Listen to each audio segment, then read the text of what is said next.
Hey everybody, it's Miss Adine, and today I'm making a line drawing.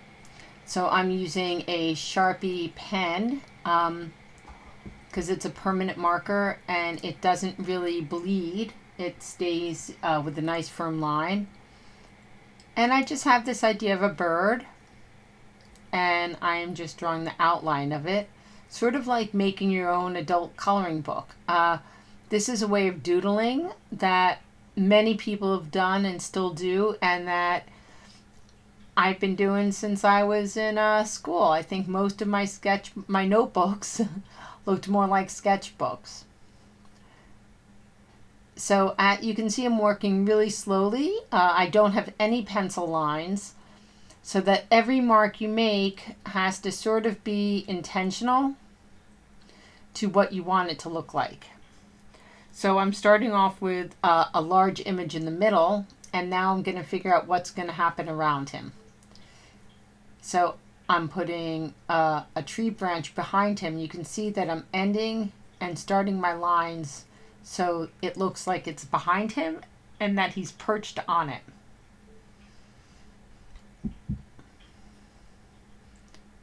Now I made a decision to not really speed this part of the video up so you could see how long it takes me to really draw something. It's not too excruciatingly long, but you can see that I stop, I pause, and I look as I work, so I can make decisions about my composition and my image as I go. Now, if I make a mistake here, or if something's going in a way that I didn't necessarily want it to go, the game is to turn it into something you want, because there are no pencils. It's a marker. Here I'm adding a sun, and it's not a perfect circle or semicircle. It's just up in the corner. And I'm looking to see what else I'm going to do.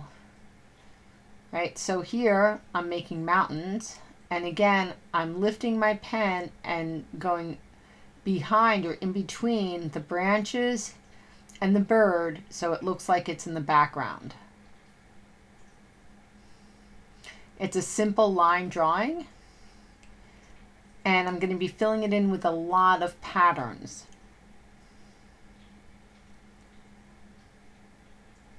So here I'm starting with the pattern so it looks like tree bark on my branch.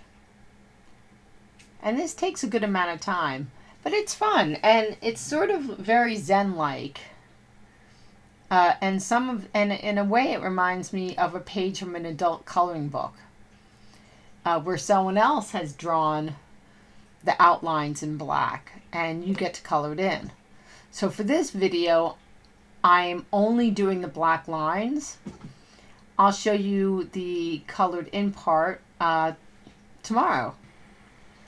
So you can see that each little group of lines, each pattern, repeats over and over again. And it takes time, but it's really kind of zen. It's really kind of something you do when you want to sit down and relax and let your brain sort of rest and just focus on creating something fun. I mean, for me, I like to use bright colors and make fun, energetic art. You could do this with anything you wanted to. You can use any subject you want. People, places, things. It is very sort of about your own imagination, your own style, and your color choices. Just like in an adult coloring book, a million people can fill in the same picture, but everybody's going to use different colors in different places, so everybody's going to be making something different of it. So for this, you're starting off with just a black pen, and you're deciding what you're going to be working on. And you can make it magical lands, creatures. You could make it a realistic picture of your own home. You could do anything you want. It's just about sitting down and spending some time. And I think that this tree branch that the bird is sitting on is starting to look really interesting. I think it looks much nicer with the pattern in it than it did without.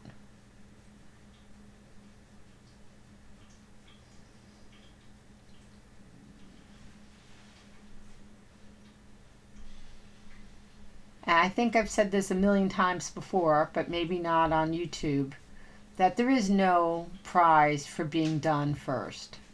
It's not about being fast. It's about being creative and having fun.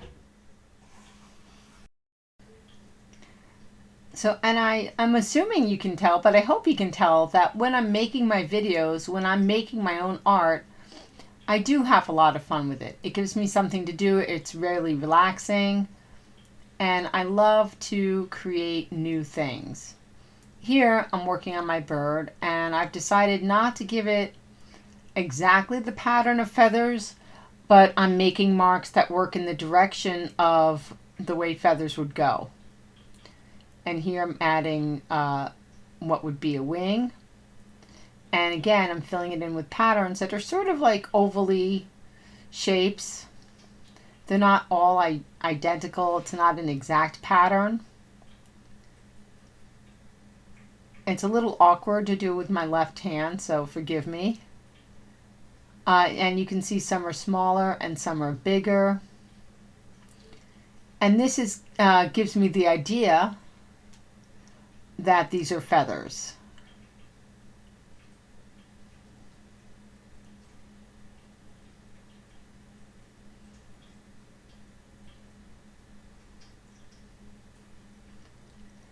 And I love birds. I like the way they sound. I'm always happy to see them. So I do wind up drawing a lot of birds in my art. It's always a nice sign when the birds come back. It means spring is here and there's a lot of nice noise outside.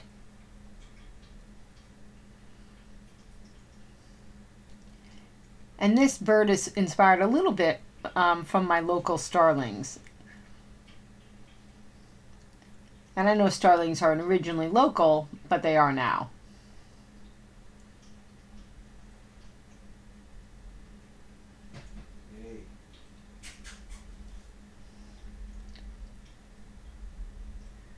So, and here I'm doing the same thing. I'm making small circles, and I'm just doing them in a row to show some details for tail feathers.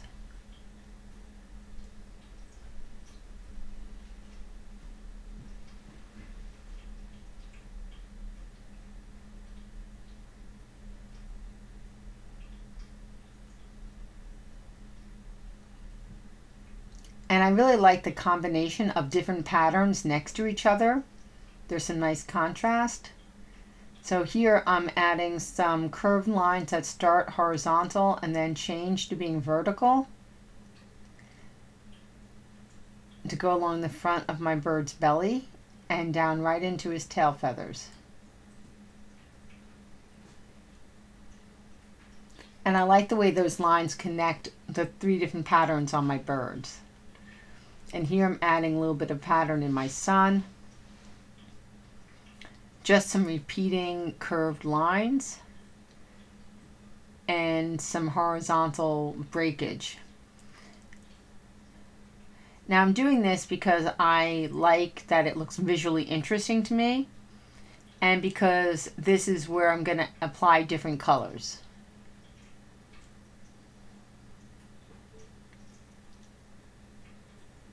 So here I'm switching to sort of wavy diagonal lines.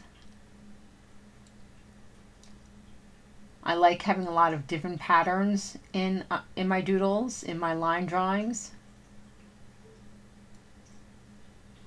Here's orange. Orange is going to come and sit off on the side, or try to sit on me. It's what orange does best.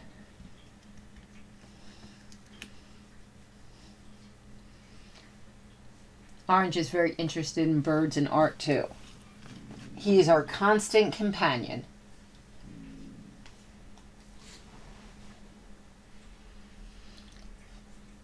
He's trying to chew my pencil. Sometimes it's difficult to make art with a cat who really wants you to pay attention to them.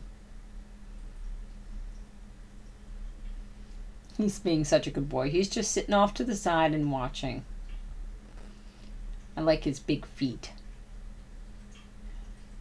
So here I'm making long diagonal sort of wavy lines on the side of my mountain. I'm going to change the direction of them so it might look a little bit more 3D than flat. And again, I'm being really careful to sort of not go over my bird, but to make the lines stop and start where it does, so it looks like it is behind. And my lines continue on the bottom.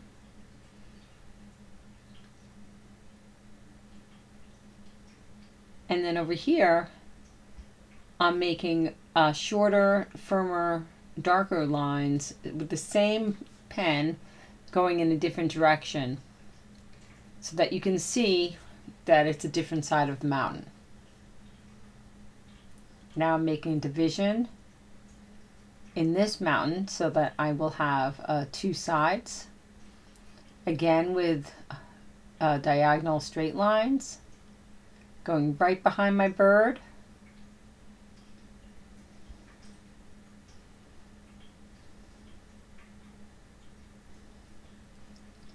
And as I work, I do move my sketchbook. It doesn't sit perfectly in front of me. It's just a habit of mine that I move my paper to be more convenient. So it might get to a point, it hasn't yet, but it might get to a point where I'm missing a second on the bottom where you won't be able to see my hand. Hopefully I move my paper back in the middle of the camera. It's just something else to think about when you're drawing and filming.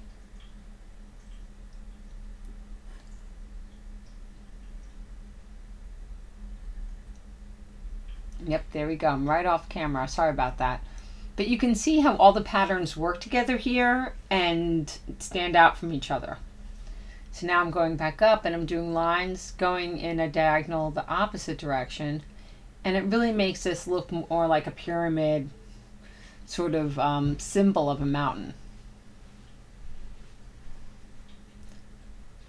And when I went really quickly, my line got messed up and I just went over, and you leave it there. There's no erasing or trying to get over on this one. This exercise is using a Sharpie pen, so whatever you do, it stays. So I'm looking at it and I want to add more to it. So here I'm just using the same sort of marks I used for the tail feathers and the wings to make a flower at the tip of this branch.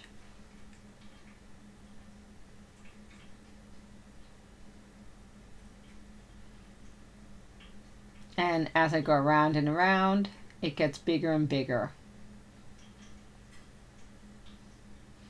Now this isn't any real flower you could ever name, but by looking at it you can tell that it's some sort of flower.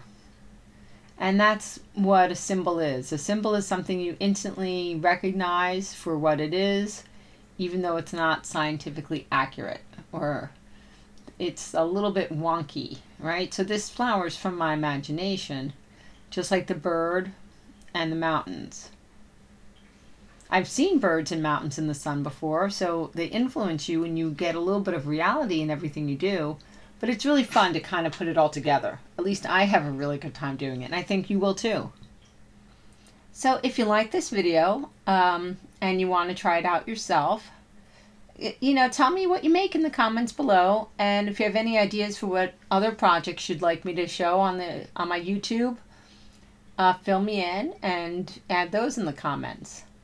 So my last thing for this picture is I am putting some rays of the sun that go straight down behind everything so that I break up the background. I didn't want that big empty white space. And tomorrow I will fill it in with color. Let me know what you think. Have a great day.